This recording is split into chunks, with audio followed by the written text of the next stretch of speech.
하나님 말씀을 봉독합니다.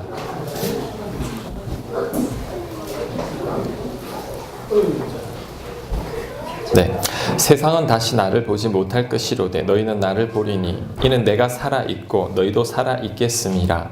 그날에는 내가 아버지 안에 너희가 내 안에 내가 너희 안에 있는 것을 너희가 알리라. 아멘. 지금 그 오두막이라는 그 소설을 주제로 또 우리 성경 말씀과 더불어 말씀을 나누고 있습니다. 저는 집 앞에서 그냥 영화를 봤는데 상영관이 많은 줄 알았는데 상영관이 없다고 그러더라고요. 책도 좀 천천히 읽을 그런 책입니다. 급하게 읽는 책은 아니고, 그래서 여러분들 많이 읽지는 못하고 영화를 보지는 못했다 할지라도 제 말씀을 쭉 듣고 나중에 보면 이제 다 이해가 갈 겁니다. 여러분 말씀 듣지 않고 책을 보면 이해가 좀 안 갈 수도 있지만 말씀 듣고 나중에 책을 보게 되면 더 깊은 은혜를 여러분 받을 수 있을 것 같습니다. 인생은 고해라고 하죠. 고통의 바다라는 뜻이죠. 예수님이 이렇게 말합니다. 너희가 세상에서 환난을 당하나. 자, 우리는 세상에서 환난을 당하게 되어 있습니다. 다윗은 이렇게 말합니다. 의인은 고난이 많으나 의인은 고난이 많습니다. 솔로몬은 이렇게 이야기합니다.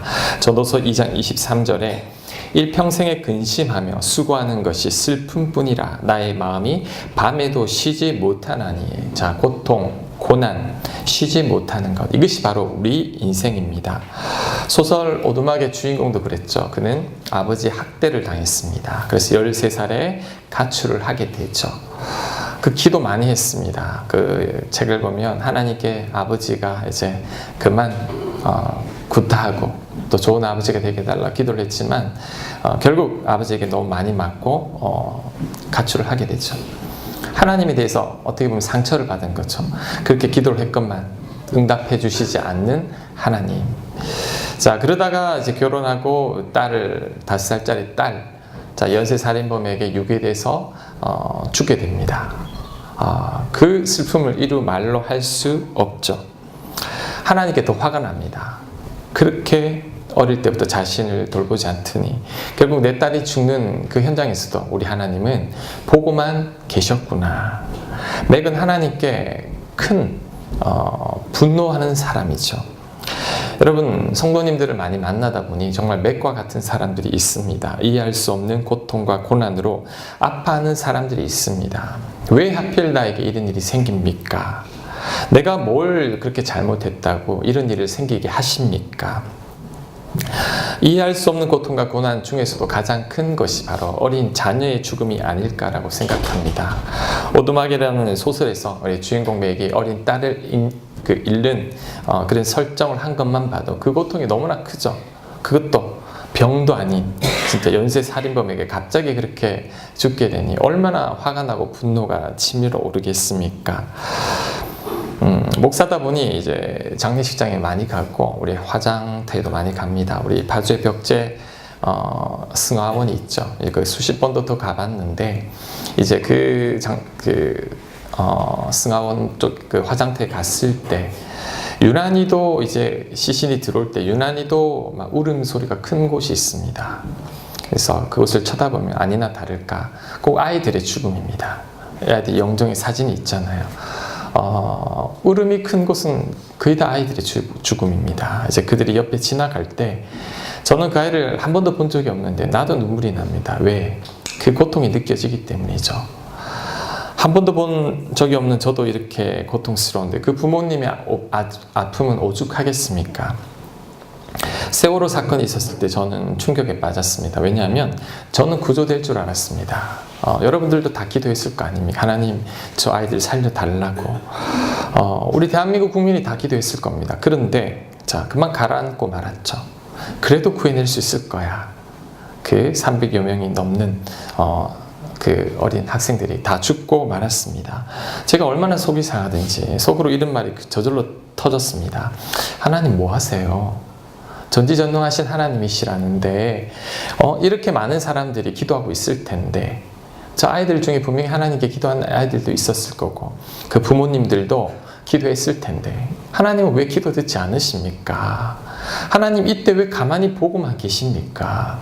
목사이지만 그런 기도가 막 저절로 터졌습니다.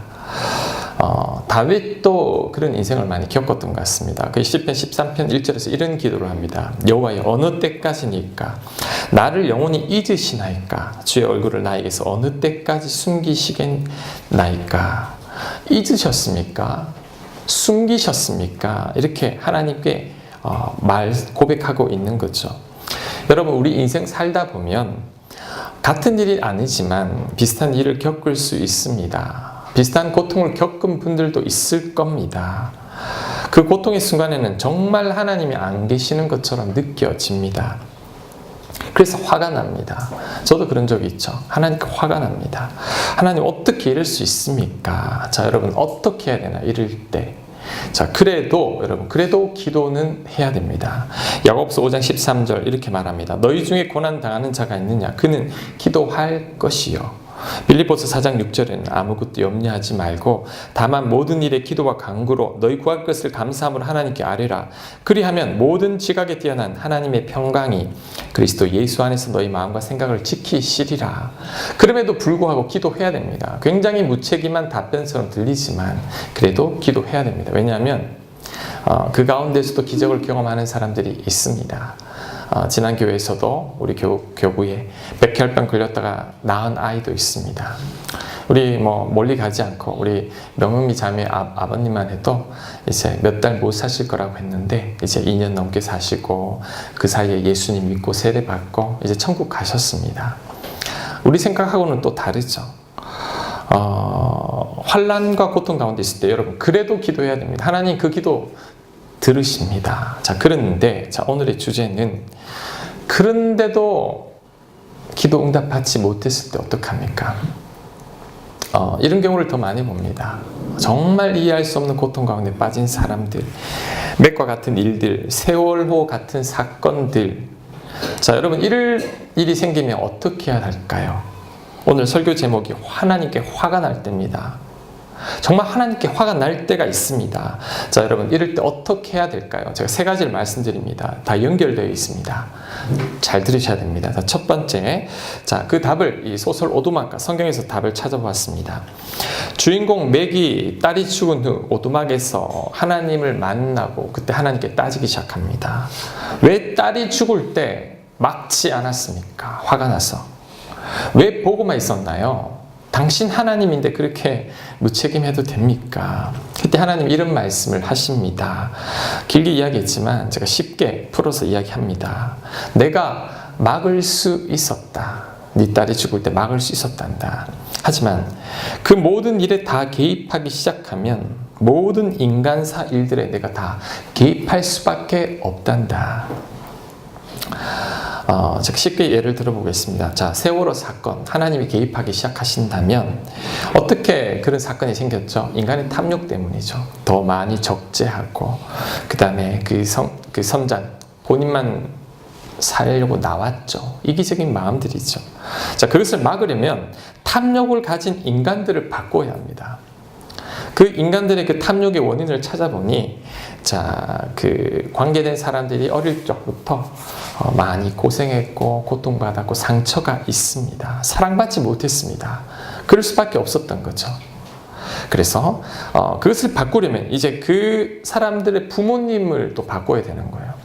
부모님을 바꾸려고 했더니 그 부모님들도 아픔과 상처가 있습니다. 그럴 수밖에 없었다라는 거죠. 하나님이 개입하기 시작하면 계속해서 윗대 개입하기 시작하더니 결국에는 창세 때까지 가는 겁니다. 아담 이브 때까지 가는 거죠. 결국 하나님께서 인간 삶에 개입하기 시작하시면 애초에 창조를 하지 말았어야 한다는 거죠. 인간은 선악과 이유로 죄를 짓고 타락하게 되었죠. 그 이후로는 그 죄로 말미암아 인간의 그 죄로 말미암아 자, 인간들끼리 서로 고통을 주고 아픔을 줄 수밖에 없다라는 거죠.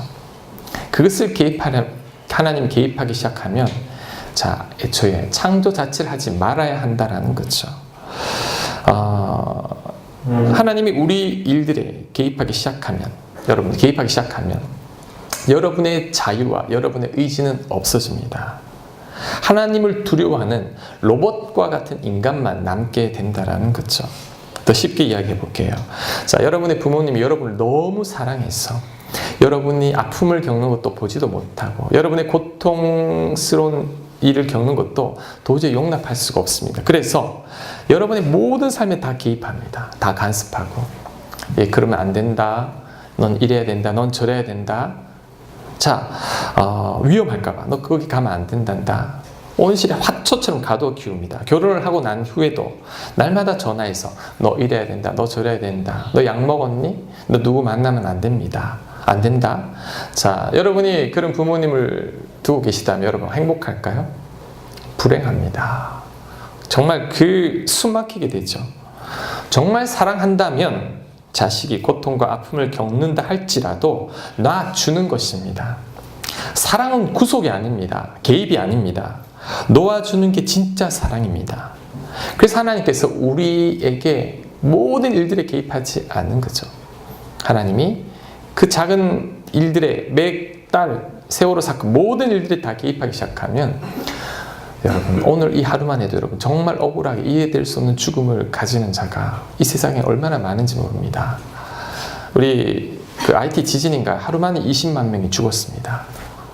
우리 쓰나미 있을 때 일본에서도 만 몇천 명이 그날 하루 만에 다 죽었죠. 그 모든 것 다 개입하기 시작하면 자, 모든 사람들이 아무런 문제 없게 되려면 창조를 안 해야 된다는 거죠. 그 예가 탕자의 비유죠. 탕자가 아버지께 유산을 물려달라고 합니다. 자, 아버지는 그 유산을 탕진할 걸 압니다. 그래도 개입하지 않고 유산을 물려줍니다. 왜요? 이것이 진짜 사랑입니다. 거절하고 너는 돈 다 낭비할 게 뻔해. 쓰면 안 돼. 너 위험해. 너 고통받아. 너 고생할 거야. 안 돼. 집에만 있어. 그러면 이 탕자는 숨 막힐 겁니다. 오히려 아버지를 더 원망하고 아버지에 대한 불평만 가득할 거라는 거죠. 하나님은 알고 있습니다. 그 아들이 어떻게 될 것인지. 하지만 그 고통을 허락합니다. 왜? 그래야지만 그 아들이 깨닫고 아버지 사랑을 알기 때문이죠. 여러분, 우리가 하나님께 화가 나고 따지는 것은 그것은 어떻게 보면 하나님 왜 내 삶에 개입하지 않느냐고 따지는 것과 같습니다. 좀 개입해 주세요라고. 탕자가 고생하고 나서 아버지께 돌아와서 자, 아버지 제가 잘못했습니다. 이렇게 해야 되는데 만약에 이렇게 했다면 여러분 어떨 것 같아요? 아버지 왜 내가 유산 달라고 했을 때 왜 유산 내주셨습니까? 아버지가 유산 안 내주셨으면 나 이렇게 고생하지 않았을 텐데 자, 아버지를 원망할 수 있을까요? 그럴 수 없는 거죠. 아버지는 내준 겁니다. 여러분, 하나님이 우리의 삶 모든 걸 다 개입하고 아무런 문제가 없게 하시길 원한다는 것은 정말 여러분 온실에 화초처럼 키워달라는 것과 똑같습니다. 마마보이처럼 나를 대해달라는 것과 같죠. 하나님이 내 삶에 개입하면 여러분 좋을 것 같지만 좋지 않습니다. 그것은 사랑이 아닙니다. 그 로봇과 같은 인생을 살게 되는 거죠. 오히려 일일이 개입하지 않는 것, 이것이 정말 여러분을 향한 큰 사랑이라는 것을 깨달아야 합니다. 개입하면 로봇, 노예 같은 인간이 됩니다. 개입하지 않으면 여러분 고통은 있습니다. 아픔은 있습니다. 눈물을 흘립니다. 하지만 자, 하나님과 깊은 사랑을 나누는 우리가 생기는 거죠. 여러분이 이 자리에 있게 되는 것입니다. 어떻게 해요? 예수님을 통해 하나님은 예수님이라는 놀라운 방법을 예비해 놓으셨습니다.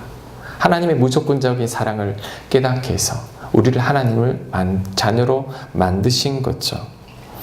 개입하지 않음으로 하나님은 잃는 것보다 얻는 게 더 많습니다. 하나님이 그 아픔을 겪지 않으려고 애초에 창조를 하지 않았다면 자, 지금 하나님 곁에 그 놀라운 사랑을 알고 예수님 믿고 하나님 품으로 간 자들이 수백억 명이 넘습니다. 하나님은 그 고통은 힘들었지만 자, 우리가 힘들고 고통스러울 때 하나님도 괴롭습니다. 왜요? 우리 아버지시니까. 하지만 그럼에도 불구하고 그것들을 허락함으로 나중에 예수 그리스도의 그 놀라운 사랑을 알고 하나님 품으로 돌아오는 저와 여러분이 이 자리에서 예배를 드리고 수많은 사람들이 구원받게 된 것입니다. 우리 이런 말이 있죠. 구더기 무서워 장을 못 담근다고. 구더기가 싫다고 장을 안 담그면 편하고 좋을 것 같지만 장을 못 먹습니다. 힘들지만 담글 때 우리가 장을 맛보게 되죠. 잠언 14장 4절에 이런 말씀이 있습니다. 소가 없으면 구유는 깨끗하려니와 소의 힘으로 얻는 것이 많으니라. 소가 없으면 여물을 안 줘도 되죠. 일손도 없습니다. 똥 안 치워도 됩니다. 편합니다. 그러는데 소가 있음으로 인해 얻을 수 있는 것은 하나도 얻지 못한다라는 거죠. 이해할 수 없는 고통의 문제, 없으면 좋겠지만 그로 인해 우리가 여러분 더 행복해지는 건 아닙니다. 그 고통이 있지만 하나님의 더 깊은 섭리를 알게 되죠. 이 놀라운 비밀입니다. 아직 이걸 모르는 분들이 얼마나 많은지 모릅니다. 그래서 여러분께 말씀드리고 싶어요. 하나님께 화가 났습니까? 하나님께서 멀리 계시면 여러분에게 관심 없는 것 같습니까? 그렇지 않습니다. 고통이 없도록 다 개입하는 건 사랑이 아닙니다. 개입하지 않는 것이 더 큰 사랑이며 그 안에 우리가 깨닫지 못하는 이 우주 전체를 통치하신 하나님의 놀라운 섭리가 담겨 있다는 것을 첫 번째 알아야 됩니다. 자, 두 번째, 하나님과 화가 날 때 나의 이기적인 마음이 있지는 않은지를 한번 살펴보아야 합니다. 자, 어떤 분이 병원에서 암 진단을 받았습니다. 그 소식에 놀라서 복도 대기실에서 막 이렇게 외칩니다. 하나님, 왜 하필 나입니까? 왜 하필 내가 암에 걸려야 합니까? 자, 그때 그 옆에 있던 사람이 항암 치료를 받고 있던 분인데 그 소리를 듣고 이렇게 말합니다. 왜 당신이면 안 됩니까?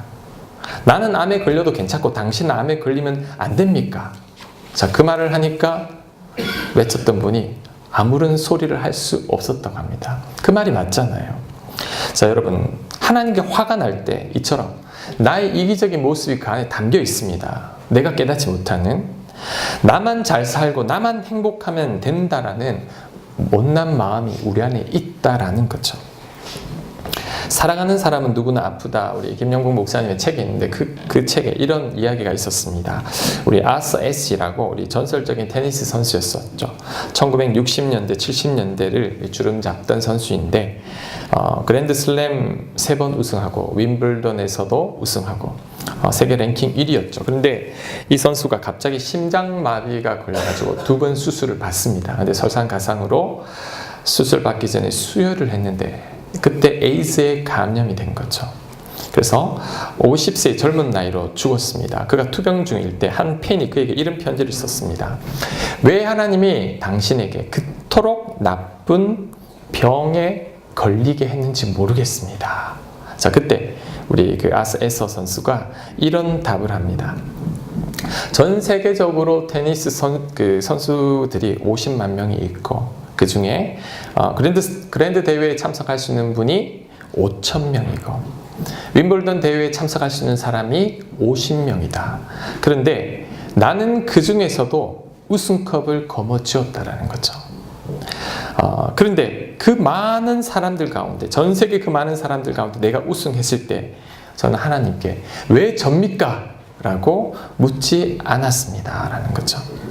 만일 제가 심장마비 혹은 에이즈에 걸린 것을 두고 왜 접니까? 라고 묻는다면 내가 받은 축복에 대해서도 왜 접니까? 라고 물어야 했다라는 거죠. 윈블던 테니스에서 우승했을 때 왜 접니까? 라고 묻지 않았다면 내가 이 병에 걸려 죽는다 할지라도 왜 접니까? 라고 물어서는 안 됩니다. 라는 그 말이었죠. 얼마나 감동적입니까? 여러분, 한번 물어볼게요. 하나님께, 하나님, 왜 접니까? 왜 저를 구원했나요? 따져본 적 있습니까? 여러분 구원하신 것에 대해서? 여러분이 축복받을 때 하나님께 왜 하필 납니까? 여러분 그렇게 하나님께 따져본 적이 있나요? 없죠. 내가 구원받고 축복받을 때는 당연한 것으로 여기고 왜 고통과 고난은 절대 안 된다는 것입니까? 왜 하필 접니까? 그 말은 어떻게 보면 굉장히 이기적인 말입니다. 그 말은 그럼 여러분, 그럼 제가 그러면 됩니까? 목사님도 그러면 안 됩니다. 그러면 다른 집사님이 그런 질병에 걸리면 괜찮습니까? 이게 얼마나 이기적인가요? 자, 어떤 병에 걸린 것을 내 마음대로 선택합니까? 그럼 내가 하나님이나 마찬가지라는 거죠. 여러분, 인생 살다 보면 고통이 있습니다. 축복만 있는 게 아니죠. 슬픔도 있고 아픔도 있고 이해할 수 없는 일도 생깁니다. 이것은 세상 모든 사람들이 겪는 일입니다. 고통의 정도의 차이지 모든 이들이 다 겪고 있습니다. 자, 그런데 왜 나는 그런 고통을 겪으면 안 됩니까? 나도 겪을 수 있다는 거죠. 여러분, 예수님 믿으면 아무런 고통 없습니다. 이게 거짓말입니다. 예수님 믿어도 고난이 있고 아픔이 있고 질병에도 걸립니다. 그런데 우리는 좀 다른 게 있습니다. 그 가운데 있을 때 더 큰 축복을 생각하는 사람들이죠. 자, 여러분, 그러므로 하나님께 화가 날 때 그때 시선을 돌려야 됩니다. 인간은 고통을 생각하면 하나님이 보이지 않습니다. 고통만 보입니다. 그때 시선을 어디로 돌리느냐. 자, 여러분 앞을 보십시오. 십자가를 보셔야 됩니다. 십자가를. 자, 여러분이 당한 고통 아무리 커봤자 십자가 축복과 비교가 안 됩니다. 예수님 덕분에 여러분 구원받았습니다. 죄 용서받았습니다. 여러분 천국을 소유했습니다. 이 땅의 고통이 아무리 길어봤자 지극히 짧습니다. 우리가 영원히 거하게 될 천국은 영원합니다. 우리가 받은 고통과 우리가 받을 축복과 비유하면 축복이 너무나 크기 때문에 고통은 사라집니다. 고통을 보면 고통만 크게 보이지만 십자가를 바라보고 하나님의 은혜를 생각하면 감사할 수 있다는 거죠. 세상의 그 어떤 고통도 우리에게는 이 천국의 기쁨과는 비교할 수 없습니다.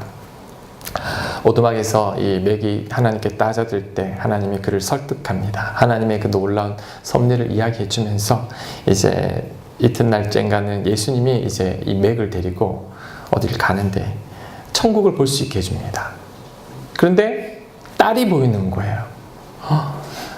그 딸은 맥을 볼 수 없습니다. 아빠를 볼 수 없습니다. 그런데 아빠가 있다라는 것을 느낍니다. 막 멀리서 이제 예수님과 같이 놀다가 달려옵니다. 그리고 아빠를 보고 활짝 웃는 모습을 보여줍니다. 맥은 그 딸을 보면서 막 감격해서 펑펑 웁니다.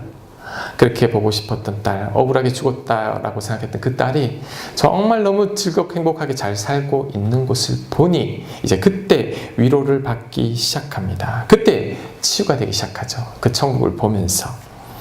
여러분, 나만 고통을 피하려고 하면 안 됩니다. 하나님 믿는다고 하나님 난 절대 고통 없어야 됩니다. 로봇이죠. 나에게도 고통이 있을 수 있다는 거죠. 왜 하필 접니까라고 하기보다 베푸신 은혜를 기억하는 겁니다. 왜 하필 접니까라고 따지기 시작하면 예수님이 정말 따져야 되죠. 내가 무슨 죄가 있다고 십자가에 달려야 합니까? 하지만 그런 말 하지 않으셨죠. 정말 화가 날 때 그때 은혜를 생각해야 됩니다. 내가 당하는 고통, 내가 이해할 수 없을 때가 너무나 많습니다. 그것을 알려고 해도 안 됩니다. 답은 없습니다. 답 없는 것을 알려고 하다가 해답이 없다고 그것 때문에 고통을 받고 하나님 없다고 하는 사람들도 봤습니다.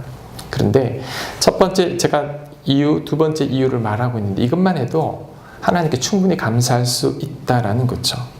여러분, 고통과 아픔에 사로잡혀 있으면 안 됩니다. 화가 날 때 은혜를 생각하는 거죠. 내 아픔보다는 억만 배 더 큰 하나님의 은혜가 담겨 있다는 것. 그것을 깨달을 때 화가 사라지기 시작합니다. 자, 세 번째, 하나님과 화가 날 때 내 안에 예수님이 나와 동일한 고통을 받고 있다는 것을 알아야 합니다. 이게 제일 중요합니다. 오늘 제가 꼭 드리고 싶은 말이 이 말입니다. 여러분이 고통 가운데 있을 때 여러분 혼자 그 고통을 겪는 게 아닙니다. 하나님께서 멀리서 그냥 지켜보고만 있는 게 아닙니다. 내 안에서 나만큼 아파하시는 분이 하나님이요, 예수님입니다. 왜요?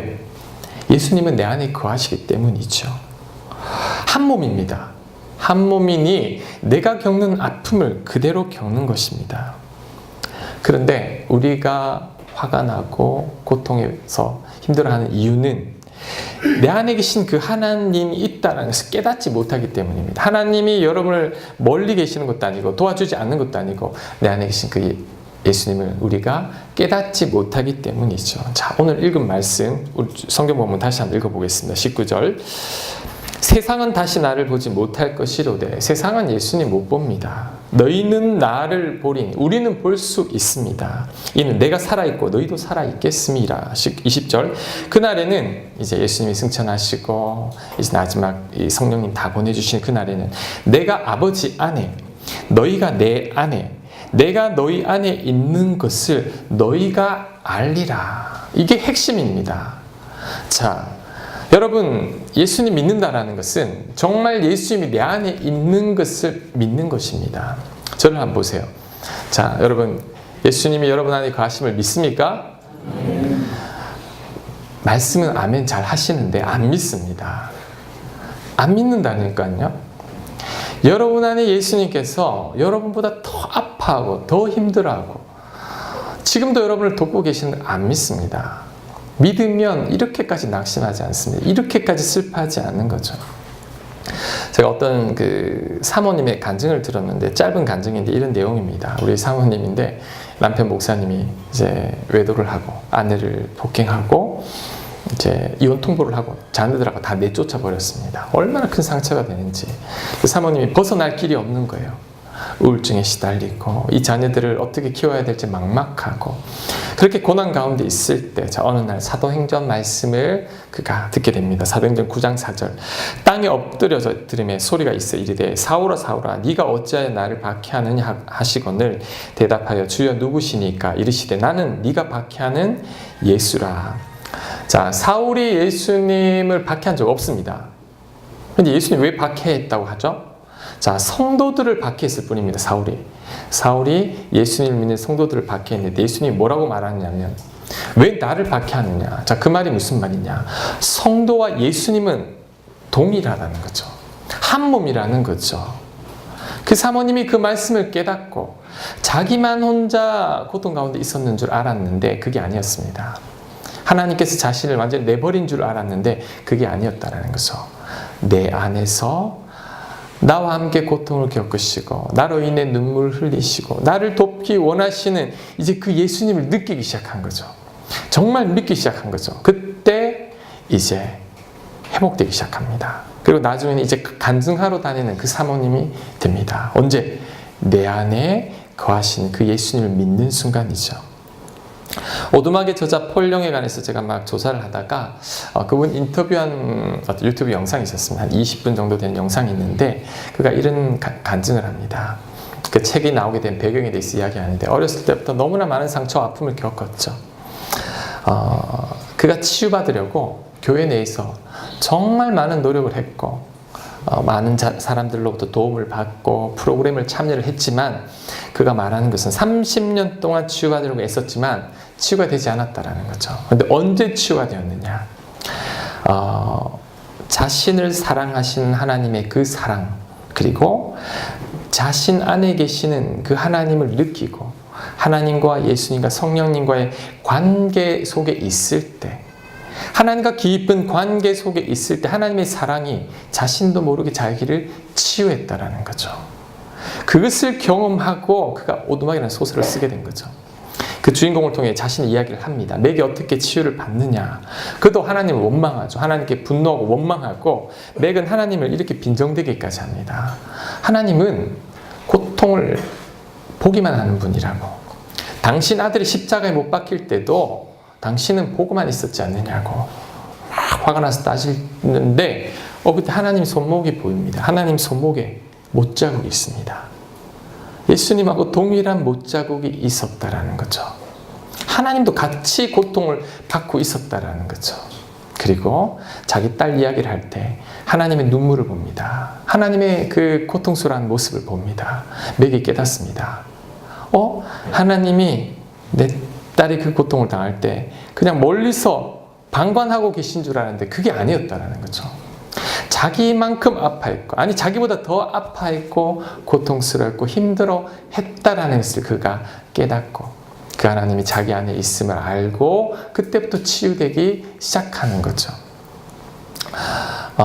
예전에 일이 생각이 났습니다. 제가 어떤 일 때문에 이렇게 하나님한테 기도한 적이 있었죠. 3일을 울었던 것 같아요.